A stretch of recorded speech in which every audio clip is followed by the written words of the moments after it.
이번엔 글로벌 특파원 리포트 시간입니다. 미국 현지의 생생한 분위기 신인규 뉴욕 특파원과 알아보겠습니다. 자, 오늘 밤사이에 11월 CPI 결과가 발표됐죠. 인플레이션이 둔화되고 있다는 신호가 본격적으로 관측되고 있는데 세부적으로 어떻게 나왔는지 또 의미는 어떤지 짚어주시죠.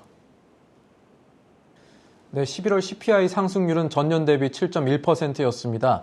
시장 예상치인 7.3%보다 낮은 수치입니다. 전월비 상승률은 0.1%로 집계됐습니다.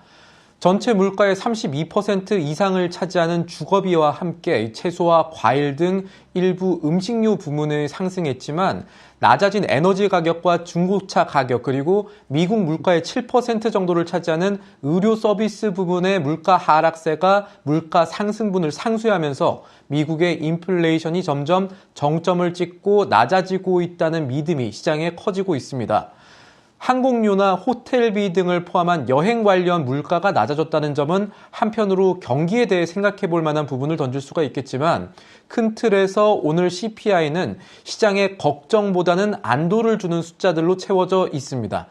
JP모간은 11월 CPI 발표 전에 이 소비자 물가 상승률이 7%에서 7.2% 수준으로 나온다면 S&P 500 지수가 4%에서 5%까지 상승할 수 있다는 분석을 내놓으면서 사실 이렇게 인플레이션이 예상보다 낮게 나올 확률은 15% 정도라는 단서를 달았었습니다. 그런데 그 구간 안에 이번에 물가 데이터가 들어온 겁니다. 실제 지난달에 10월 CPI가 발표된 당일 S&P 500 지수는 하루 만에 5.5% 오르기도 했었죠. JP모간은 11월 CPI 상승률이 7%에서 7.2% 사이로 나온다면 미국의 최종 금리까지 낮출 수 있는 수치가 나오는 게 된다고 분석을 했었습니다. 네, 말씀하신 대로라면은 오늘 증시 상승세 훨씬 더 큰 폭을 기록했어야 되는데 오늘 나스닥 지수 장 초반에는 물론 4%까지 올라주긴 했지만 결국에는 1% 정도까지 이 낙폭을 기록했습니다. 이 부분은 어떻게 해석해봐야 되겠습니까? 네, 말씀하신 대로 개장 1시간 전에 CPI 데이터가 나온 직후에 시장은 환호했습니다. 이 나스닥 선물이 한때 4%가 넘는 상승폭 보이기도 했을 정도였는데 그렇지만 예상보다 좋은 CPI가 만들어낸 지수 급등세가 장 막판까지 지속되지는 못했습니다. 장중에 다우지수 상승률은 마이너스로 돌아서기도 했었고요.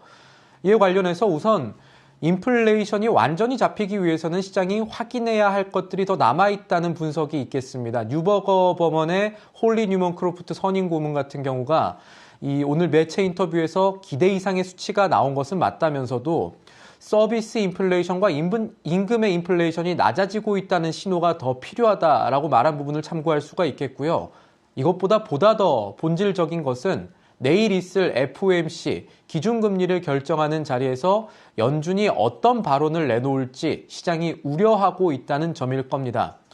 윤재성 뉴욕생명자산운용 최고투자 책임자는 CPI 수치가 나온 직후에 예상보다 좋은 데이터에 시장이 환호한다면 금융 여건이 그만큼 완화된다는 뜻이 되기 때문에 연준에서 보다 매파적인 메시지를 내놓을 수 있을 것이라고 관측을 했었습니다. 지금까지 뉴욕에서 한국경제TV 신인규입니다.